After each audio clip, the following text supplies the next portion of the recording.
Hello guys, welcome to our channels PKP. आज इस session में हम करेंगे क्लास 9th साइंस, जो कि आपका चैप्टर नंबर 6 चल रहा है टिश्यू के बारे में, जिसमें हमने प्लांट टिश्यू के कुछ टॉपिक्स देख लिए थे, कुछ कंटेंट को एनालिसिस किया था। आज हम प्लांट टिश्यू के ही एक आपका लास्ट टॉपिक बचा हुआ है, जिसे कॉम्प्लेक्स परमानेंट टिश्यू कहते हैं। ठीक है, जिसमें हम जाइलम और फ्लोएम, जो कि आपको बहुत ही इंपॉर्टेंट टॉपिक है for every class, for class 10th and for further higher classes के लिए भी आपका जाइलम एंड फ्लोएम बहुत ही इंपॉर्टेंट है। ठीक है, तो बहुत ही अच्छे से समझिएगा इसको। बी है आपका कॉम्प्लेक्स परमानेंट टिश्यू। तो what is complex permanent tissue? तो आपको मैंने बताया था जो सिंपल टिश्यूज होते हैं वो क्या होते हैं, सेम टाइप के सेल्स के ग्रुप से बने होते हैं। बट जो कॉम्प्लेक्स टिश्यूज होते हैं ये डिफरेंट टाइप के सेल्स के ग्रुप से बने होते हैं। ठीक है, तो यहाँ पर हम देख लेते हैं, it consist of more than one type of cells which work together as a unit. यानी डिफरेंट सेल्स एक साथ कंबाइन होते हैं और एक टिश्यू बनाते हैं, और ये क्या करते हैं, एक साथ टास्क को परफॉर्म करते हैं एज अ यूनिट के रूप में। ठीक है, दूसरा है it helps in transportation of organic materials, water and minerals. Like अगर हम जाइलम की बात करते हैं तो ये क्या करता है, वाटर को ट्रांसपोर्ट करता है। देन वाटर हो गया, मिनरल हो गया, ठीक है, तो इसको जाइलम ट्रांसपोर्ट करता है।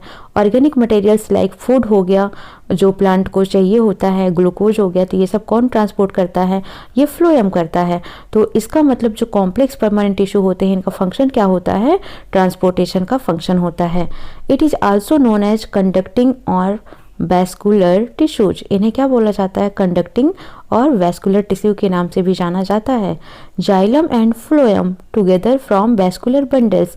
ये दोनों क्या करते हैं, एक साथ मिलकर एक वैस्कुलर बंडल्स को फॉर्म करते हैं, यानी कि बनाते हैं। आई होप आपको कॉम्प्लेक्स परमानेंट टिश्यू के बारे में क्लियर हो गया होगा। Now we will study about xylem. ठीक है, there are two parts of complex permanent tissue, one is xylem and second one is phloem. Xylem means जल। ठीक है, ऐसे आपको समझना है, जाइलम जल। तो जाइलम क्या करता है, जल को यानी कि वाटर को ट्रांसपोर्ट करता है। फ्लोएम फूड, तो फ्लोएम क्या करता है, फूड को स्टोर करता है। तो जाइलम स्टार्ट करते हैं हम, also known as wood and is a vascular and mechanical tissue. इसको हम एक वुड भी जानते हैं, और यह क्या है, एक वैस्कुलर और मैकेनिकल टिश्यू है। Xylem help in transportation of water and minerals from soil to plant. अब प्लांट को दो ही चीज़ें चाहिए, ये हो गया प्लांट। ठीक है, अब नीचे है यहाँ पर वाटर मिनरल्स। अब वाटर मिनरल्स प्लांट तक कैसे पहुँचे, उसके लिए भी तो कुछ ना कुछ चाहिए, तो वो किसके थ्रू जाता है, जाइलम के द्वारा जाता है। जाइलम क्या करता है, वाटर और मिनरल्स को सॉइल से प्लांट के डिफरेंट पार्ट तक पहुंचाता है। और फ्लोएम क्या करता है, जो फोटोसिंथेसिस के दौरान यहाँ पर फूड स्टोर होता है as in the form of glucose, as in the form of starch, उसको क्या करता है, प्लांट के डिफरेंट पार्ट तक पहुंचाता है। जाइलम आपका हमेशा याद रखना, इसका जो मूवमेंट होता है अपवर्ड होता है, यानी कि ये सॉइल से वाटर और मिनरल्स को लेता है और प्लांट के डिफरेंट पार्ट में पहुंचाता है। That means down to up इसका मूवमेंट होता है। बट अगर हम फ्लोएम की बात करते हैं तो उसका मूवमेंट अप टू डाउन होता है। ठीक है, तो ये बेसिक डिफरेंस है जो आपको याद रखना है। यहाँ पर हम देख लेते हैं, ये जाइलम को दिखाया गया है यहाँ पर। ठीक है, ये है इसका ट्रैकयार्ड, ये वेसल्स एलिमेंट है, ये पिट है। ठीक है, पैरेन्काइमा सेल्स है, तो इस तरीके से आपको बनाकर याद रखना है। Xylem consist of 4 type of cells, कार्डेज, कंपोनेंट और एलिमेंट। अब हमने आपको क्या बोला कि जो सेम टाइप के ही सेल्स होंगे तो वो आपका क्या हो जाएगा, वो होगा आपका सिंपल परमानेंट टिश्यू। बट ये कॉम्प्लेक्स है तो ऑब्वियस सी बात है कि इसमें डिफरेंट टाइप के सेल्स होंगे। तो यहाँ पर कुछ 4 टाइप के सेल्स का यूज किया गया है। कौन कौन से, फर्स्ट है आपका ट्रैकयार्ड्स, दूसरा है वेसल्स, तीसरा है जाइलम पैरेन्काइमा, और चौथा है जाइलम स्क्लेरेन्काइमा। तो ये आपको क्वेश्चंस दे देते हैं 4 मार्क्स का भी लिखने का, या 1 मार्क्स का आ जाता है कि जो जाइलम होता है वो कौन कौन से कंपोनेंट को कंसिस्ट करता है, या कौन कौन से उसके 4 सेल होते हैं। तो ये याद रखना आपको, ट्रैकयार्ड, vessels, xylem parenchyma and xylem sclerenchyma. ठीक है, देख लेते हैं ये क्या होते हैं। ट्रैकयार्ड के बारे में सबसे पहले देखते हैं। तो जो ह्यूमन बॉडी है उनमें भी ट्रैकिया पाया जाता है गले के पास। ठीक है, तो ट्रैकिया एक तरीके का क्या करता है, एयर पासेज का काम करता है। और यहाँ पर हम देख लेते हैं क्या है They are elongated angular dead cells mainly involved in conduction of water and minerals in gymnosperms। ठीक है, ये कैसे होते हैं? elongated angular cell होते हैं। ये देखेंगे आप यहाँ पर ट्रैक यार्ड को, तो ये कैसे हैं? elongated हैं। ठीक है, और कैसे हैं? एंगुलर सेल हैं। कैसे सेल हैं? डेड सेल्स हैं, यानी कि जिसे हम प्रिमिटिव एलिमेंट बोलते हैं। ये क्या इन्वॉल्व करते हैं? In conduction of water and minerals in gymnosperm. दूसरा अगर हम बात करते हैं वेसल्स की, they are advance elements generally found in angiosperm. ठीक है, कहाँ पाए जाते हैं? एंजियोस्पर्म में पाए जाते हैं वेसल्स, और ये एडवांस एलिमेंट्स होते हैं। ये सिलेंड्रिकल ट्यूब की तरह इनका स्ट्रक्चर होता है। Vessels are cylindrical tube-like structure placed one above the other end to end, which form a continuous channel for efficient conduction of water। अब हम vessels को यहाँ पर देख लेते हैं। यहाँ पर आप देखेंगे तो एक वेसल्स, फिर उसके ऊपर दूसरा, फिर उसके ऊपर तीसरा, इस तरीके से आपको वेसल्स के वन के ऊपर वन दिखाई दे रहा है। वही यहाँ पर लिखा हुआ है कि सिलेंड्रिकल ट्यूब लाइक स्ट्रक्चर होते हैं जो कि एक दूसरे के ऊपर प्लेस किए जाते हैं और एक कॉन्टिन्यूस चैनल को ये बनाते हैं, फॉर्म करते हैं, ताकि वाटर का कंडक्शन इफिशियंट तरीके से हो सके। थर्ड पार्ट है जाइलम पैरेन्काइमा।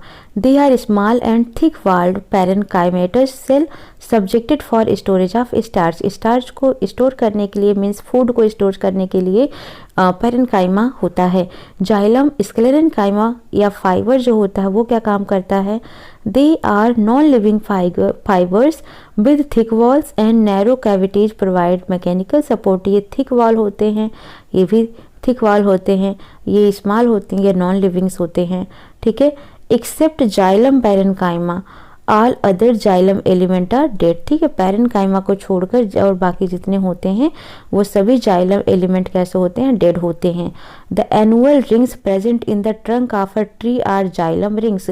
ये जो एनुअल रिंग्स होते हैं ना, यही डिसाइड करते हैं प्लांट की लाइफ स्पैम को, यानी कि प्लांट कितने समय तक चलेगा, कितने समय तक वो जिंदा रहेगा। वो प्लांट की जो एज होती है वो काउंट की जाती है एनुअल रिंग के ही हेल्प से। ठीक है, देन एनुअल रिंग क्या है?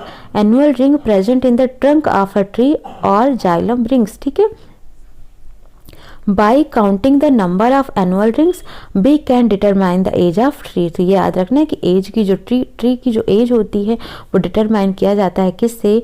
Counting the number of annual ring से। ठीक है, नाउ जाइलम हमने पढ़ लिया कि वाटर को और मिनरल को ट्रांसपोर्ट करता है। इसके 4 पार्ट्स होते हैं, xylem parenchyma, xylem sclerenchyma, tracheids and vessels. Now phloem को देखते हैं।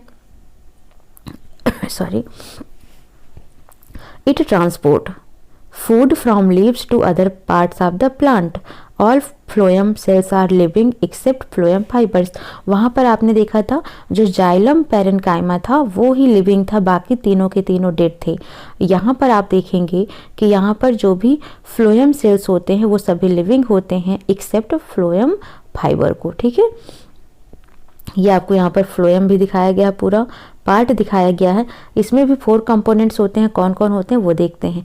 एक होता है सीप्स ट्यूब, आपको ये दिखाई दे रहा है, ये व्हाइट कलर स्पेस। ठीक है, यही होता है सीप्स ट्यूब। तो देख लेते हैं क्या है ये। सीप्स tubes are tubular like structure made up of elongated thin walled cell placed end to end. ठीक है, तो ये है यहाँ पर, आप देखेंगे इसको। The end wall of sieve tube cells are perforated by numerous pores called as sieve plates। ठीक है, बहुत सारे इसमें पोर्स आपको दिखाई देते हैं जहाँ पर ये एंड होते हैं। ये देखो आपको दिख रहा है ये, तो यही क्या होते हैं? सीव्स प्लेट कहलाते हैं। क्लियर हो गया होगा आपको। ठीक है, और nucleus of sieve cells degenerate at maturity. However, cytoplasma persists because of protoplasmic continuations of sieve tube with companion cells through plasmodesmata। ठीक है, तो ये आपको यहाँ पर देखना है, ये सीव्स प्लेट होता है। ये इसमें आपको साइटोप्लाज्मा स्ट्रैंड दिखाई दे रहे हैं। ठीक है, स्लिम बॉडी है यहाँ पर, और ऊपर ये जो है ये है कैलोज है। पैरेन्काइमा या कंपेनियन सेल हो गए ये यहाँ पर। ठीक है, और ये सीव्स ट्यूब, ये फ्लोएम हो गया। फ्लोएम में आप देख रहे हैं एक के बाद एक आपको ऐसे एक स्टेज दिखाई दे रहा है, ठीक है, 1 to 1 एंड कनेक्टेड है यहाँ पर। नाउ कंपेनियन सेल आपको दिखा देती हूँ मैं, ये है आपका कंपेनियन सेल, ठीक है। ये तो कंपेनियन सेल भी देख लेते हैं। Companion cells have dense cytoplasm and prominent nuclei. Sheep cells and companion cells are so called sister cell because they originated from single mother cell। आपका ये 1 मार्क्स का क्वेश्चन भी बन सकता है कि सीप सेल्स और कंपेनियन सेल्स क्या होते हैं, तो आपको याद रखना है कि ये सिस्टर सेल्स भी कहलाते हैं, ठीक है। और ये कैसे होते हैं, इनके पास डेंस साइटोप्लाज्मा और प्रोमिनेंट न्यूक्ली होता है, ये भी याद रखना है। थर्ड पार्ट है फ्लोएम फाइबर या फ्लोएम स्क्लेरेनकाइमा। ये क्या करते हैं, मैकेनिकल सपोर्ट प्रोवाइड करते हैं किसको, सीप्स ट्यूब्स को, जो डेड होते हैं, ठीक है। They give mechanical support to सीप्स tubes and are dead. Phloem parenchyma they store foods and help in radical conduction of food. तो फूड का जो कंडक्शन होता है उसमें हेल्प कौन करता है, फ्लोएम पैरेन्काइमा हेल्प करता है। तो यहाँ पर यही बोला गया था कि यहाँ पर सभी कैसे होते हैं, लिविंग होते हैं एक्सेप्ट फ्लोएम फाइबर को, ठीक है, छोड़कर। तो ये हो गए।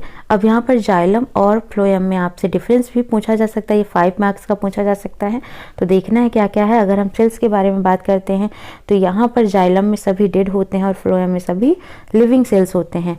अगर हम थिकनेस की बात करते हैं तो ये कैसे होता है, थिक होता है और यहाँ पर थिन होता है, ठीक है। मटेरियल्स कौन कौन सा होता है जाइलम में लिग्निन होता है और फ्लोएम में सेलुलोज होता है। प्रीमेबिलिटी की बात करें तो ये इम्प्रीबल होता है, ये प्रीमेबल होता है। क्रॉस वॉल नल, साइटोप्लाज्मा नन, यहाँ पर साइटोप्लाज्मा पाया जाता है, यहाँ पर सीप्स प्लांट होता है क्रॉस वॉल की जगह पर। फंक्शंस की अगर बात करें तो ये वाटर और मिनरल्स को कैरी करता है, ये फूड या स्टार्च या ग्लूकोज या शुगर को कैरी करता है। इसका डायरेक्शन ऑफ फ्लो अपवर्ड होता है और यूनि डायरेक्शनल होता है। मैंने आपको बताया कि सॉइल से वाटर और मिनरल्स को लेकर प्लांट के पार्ट में जाता है। इसका मूवमेंट कैसा होता है, डाउन एंड अप होता है, बाई डायरेक्शनल होता है, ठीक है। स्पेशल फीचर्स सीप फाइबर्स होते हैं, इनमें स्पेशल फीचर्स की अगर हम बात करें कंपेनियन सेल्स होते हैं, ठीक है। तो इस तरीके से आपका जाइलम और फ्लोएम का पार्ट कंप्लीट होता है। आप इसको अच्छे से स्टडी करिए। देन हम देख लेते हैं एनिमल टिश्यू क्या पढ़ना है। एनिमल टिश्यू में हम बात करें तो ये 4 टाइप्स के होते हैं, epithelial, connective tissue, muscular tissue, nervous tissue. Nervous tissue जो हमारे ब्रेन में पाया जाता है, मस्कुलर जो हमारी मसल्स में, कनेक्टिव टिश्यू जो ब्लड होता है एक तरीके का, ठीक है, और एपिथेलियल टिश्यूज जो कि हमारे क्यूबोइडाइल, कोमुलर, सिलिएटेड, ग्लैंडुलर या स्क्वैमस, ठीक है, इन सभी फॉर्मेट में होते हैं। तो ये सब देख लेंगे हम, ठीक है। कनेक्टिव टिश्यू में देखते हैं तो एरोलर होता है, एडिपोज होता है, स्केलेटल होता है, फ्लूइड होता है। फ्लूइड में ब्लड और लिम्फ आ जाते हैं, ठीक है। स्केलेटल में टेंडन, लिगामेंट, बोन, कार्टिलेज, ये सभी चीज़ें पढ़नी पड़ती हैं। जो बोन को बोन से जोड़ता है वो लिगामेंट होता है, जो बोन को कार्टिलेज से जोड़ता है वो टेंडन होता है। तो ये सब पॉइंट्स हमको पढ़ने होते हैं किसमें, एनिमल टिश्यूज में, ठीक है। तो सबसे पहला है यहाँ पर आप देखेंगे तो 4 टिश्यूज दिखाए गए हैं, कनेक्टिव, मस्कुलर, नर्वस और एपिथेलियल। तो यहाँ पर सबसे पहले हम कौन सा पढ़ेंगे, एपिथेलियल टिश्यूज पढ़ेंगे। क्या होता है एपिथेलियल टिश्यूज, तो देखते हैं। सबसे पहला point, cells of epithelium are set very close to each other, tightly packed, and the tissues rest on a non-cellular basement membrane and consist of single layer of cells, ठीक है। तो यहाँ पर आपको देखने को मिल रहा है, ठीक है। तो इस तरीके से क्या होते हैं, ये टिश्यू जो होते हैं टाइटली पैक्ड होते हैं, एक दूसरे से दिख रहा है, ये सब एक दूसरे से क्या है, बहुत ही टाइटली पैक्ड हैं, ठीक है। And the tissue rest on a non cellular basement, और ये नॉन सेलुलर बेसमेंट पर रेस्ट कर रहे होते हैं। And consist of single layer of cells, और सिंगल लेयर सेल्स को कंसिस्ट करते हैं, ठीक है। It covers all the organs and line the cavities of hollow organs like stomach. ये सभी ऑर्गेन्स को क्या करता है, कवर करता है। And line the cavities of hollow organs like stomach, जो स्टमक जैसा हॉलो ऑर्गेन्स होता है उसकी कैविटीज को ये क्या करता है, लाइन अप करता है, यानी कि कवर करता है।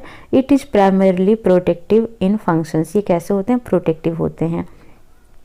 बहुत सारे टाइप्स दिए हुए हैं, एक्वामस, क्यूबॉइडल, कॉलमलर, ट्रांजिशनल, स्क्वेमस, ठीक है, स्ट्रेटिफी और Stratify, cuboidal, pseudo Stratify, columnar, ठीक है। तो ये सारे दिए हुए टाइप्स इसके हैं। Epithelium tissues are classified as, सबसे पहले हम देखते हैं एक स्क्वेमस एपिथेलियम क्या है। ठीक है, दो तरीके के हैं ना, एक है स्क्वेमस है, फिर क्यूबॉइडल है। तो स्क्वेमस टिश्यूज क्या होते हैं, एपिथेलियम क्या होते हैं वो देखते हैं। आल्सो कार्ड पेवमेंट एपिथेलियम, क्या कहलाते हैं ये, पेवमेंट एपिथेलियम कहलाते हैं। Cells arranged end to end like tiles on a floor, जैसे टाइल्स पर या फ्लोर पर देखते हो ना, एक टाइल के बाद दूसरी टाइल, दूसरी के बाद तीसरी टाइल कनेक्टेड होती हैं, वैसे ही ये क्या होते हैं, अरेंज्ड होते हैं one end to other. Cells are polygons in surface views, अगर आप सरफेस व्यूज के देखेंगे तो सेल्स कैसे दिखाएंगे, आपको ऐसे पॉलीगन्स की तरह दिखाई देंगे। It forms the delicate lining of cavities, mouth, oesophagus, nose, pericardium, alveoli etcetera, blood vessels and covering of the tongue and skin. ठीक है, तो ये क्या करता है, कैविटीज बनाता है। It forms a delicate lining of cavities, blood vessels and covering of tongue and skins. Epithelial cells are arranged in many layers to prevent wear and tear in skins. This pattern is stratified squamous epithelium। ठीक है, तो epithelium cells जो होते हैं वो arranged होते हैं many layers में, क्यों होते हैं, ताकि जो वेयर और टेयर की प्रॉब्लम है स्किन में उसे ये प्रिवेंट कर सकें। और ये जो पैटर्न होता है स्ट्रेटिफाई करता है किसको, एक्वेमस एपिथेलियम को ना। दूसरा अगर हम टाइप की बात करते हैं तो वो है क्यूबॉइडल एपिथेलियम। तो क्यूबॉइडल एपिथेलियम आप यहाँ पर देख लो, ये यहाँ पर क्यूब की तरह दिखाई देता है, जैसे आप लूडो खेलते हैं ना, लूडो का क्यूब होता है तो उस क्यूब की तरह दिखाई देता है। तो ये होता है आपका क्यूबॉइडल एपिथेलियम। ठीक है, पढ़ लेते हैं। They are cube like structure, cells that fit closely, cells look like square in sections but free surface appears hexagon। ठीक है, तो जब अगर आप इन्हें वन साइड से देखेंगे तो आपको स्क्वायर सेक्शंस में दिखाई देते हैं, बट ये कैसे होते हैं, फ्री सरफेस होते हैं हेक्सागोनल के रूप में। ठीक है, it is found in kidney tubules, thyroid vesicles and in glands like salivary and sweat gland. तो सलाइवरी और स्वेट ग्लैंड में भी क्यूबॉइडल एपिथेलियम पाए जाते हैं। ठीक है, it forms germinal epithelium of gonads, testis and ovaries. ठीक है, तो ये जो कि जनरल एपिथेलियम ऑफ गोनेड्स हैं लाइक टेस्टिस एंड ओवरीज हैं, तो उसको ये बनाते हैं। It involves in abortions, absorptions, excretions and secretions. It also provides mechanical support। इसके पहले हमने अगर बात की थी किसके बारे में, जो हमने बात की थी वो था हमारा स्क्वेमस। ठीक है, तो वो क्या करता था, वो बनाता था ब्लड वेसल्स और टंग एंड स्किन्स की जो लाइनिंग कैविटीज होती हैं उनको बनाता था। और उसके कार्य की बात करते हैं, फंक्शंस की बात करते हैं, तो प्रिवेंट करता था वियर एंड टीयर प्रॉब्लम से। और क्यूबॉइडल की अगर हम बात करते हैं तो ये क्या करता है, इन्वॉल्व होता है एब्जॉर्प्शंस में, एक्सक्रीशन में, सिक्रीशंस में, और मैकेनिकल सपोर्ट भी प्रोवाइड कराता है। इसी तरीके से कॉलमनर की बात करें तो जो कॉलमर होता है, देखो यहाँ पर कॉलमनर होते हैं, जो कॉलमनर एक कॉलम की तरह से बने होते हैं ना, लॉन्ग शेप में आप देखेंगे यहाँ पर एक कॉलम वाइज कॉलम बने हैं। तो columnar means pillar like epithelium है ना, पिलर यानी कि एक के बाद एक ऐसे कनेक्टेड होते हैं। It forms lining of stomach, जो हमारे स्टमक में लाइनिंग होती है उसको बनाते हैं। Small intestine and colon forming mucous membrane, तो जो हमारा म्यूकस मेम्ब्रेन बनता है स्मॉल इंटेस्टाइन एंड कॉलन में, वो भी इसी का बना होता है। Border of microvilli is present at the free surface end of each cells which increase absorption efficiency in small intestine. तो जो विलाई होता है उसका जो बॉर्डर होता है वो भी क्या होता है, कॉलमनर एपिथेलियम होता है। और जो विलाई होता है ये क्या करता है, जो ब्लड होते हैं तो उसका सरफेस लेवल को बढ़ा देता है, स्मॉल इंटेस्टाइन्स में सरफेस लेवल को बढ़ा देता है ताकि एब्जॉर्प्शन एफिशिएंसी अच्छी हो सके यानी इंक्रीज हो सके।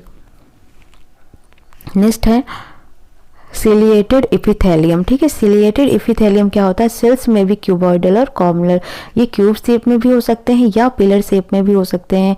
Found in respiratory tract, living of sperm duct, kidneys and oviduct tubules में ये पाए जाते हैं। On its free surface are present protoplasmic outgrowth called cilia. ठीक है, तो अगर हम फ्री सरफेस की बात करें तो सीलिया के फॉर्म में होते हैं। It help in the movement of ओवा इन द फैलोपियन ट्यूब्स, तो जो ओवा होता है उसको ये फैलोपियन ट्यूब्स में भेजता है, उसमें उसकी मूवमेंट में ये हेल्प करता है। लास्ट है ग्लैंडुलर। ठीक है, ग्लैंडुलर क्या होता है, glandular cells secrete substance at the epithelial surface. Sometimes positions of epithelial tissue fold inward and form multicellular glands. It is called glandular epithelial. ठीक है, तो ग्लैंड सेल्स क्या सिक्रेट करते हैं, एक सब्सटेंस सिक्रेट करते हैं कहाँ पर, एपिथेलियल सरफेस पर। ठीक है, और कभी कभी क्या होता है, जो पोजीशन होते हैं एपिथेलिकल टिश्यूज की वो फोल्ड हो जाते हैं इनवर्ड की तरफ। ठीक है, और क्या बना लेते हैं, ये मल्टी सेलुलर ग्लैंड बना लेते हैं, जिसे ही ग्लैंडुलर एपिथेलियल बोला जाता है। तो आई होप आपको ये 4 पॉइंट्स क्लियर हो गए होंगे। ठीक है, एक है आपका स्क्वैमस, ठीक है, दूसरा क्यूबॉइडल जो क्यूब शेप में होता है, कॉलमनर जो कि पिलर शेप में होता है, सिलिएटेड जो कि दोनों ही होता है, क्यूबॉइडल और कॉलमनर दोनों ही हो सकता है, और ग्लैंडुलर जो होता है ग्लैंड सेल से सीक्रेट होता है। तो इस तरीके से आपने ये 5 पार्ट पढ़े हैं। किसके बारे में, ये पढ़े हैं आपने एपिथेलियम टिश्यूज के टाइप के फॉर्म में। नाउ नेक्स्ट है आपका कनेक्टिव टिश्यू। तो जो हमारा ब्लड है वो कनेक्टिव टिश्यू है। अब हम इसके आगे के लेक्चर को नेक्स्ट क्लास में देखेंगे। तब तक आप वीडियो को लाइक शेयर सब्सक्राइब जरूर करिए। कोई भी आपको डाउट है तो कमेंट सेक्शन में मेंशन करिए। ठीक है, तो फटाफट इसको कंप्लीट करते हैं। सो मिलते हैं नेक्स्ट क्लास में। Thank you for watching.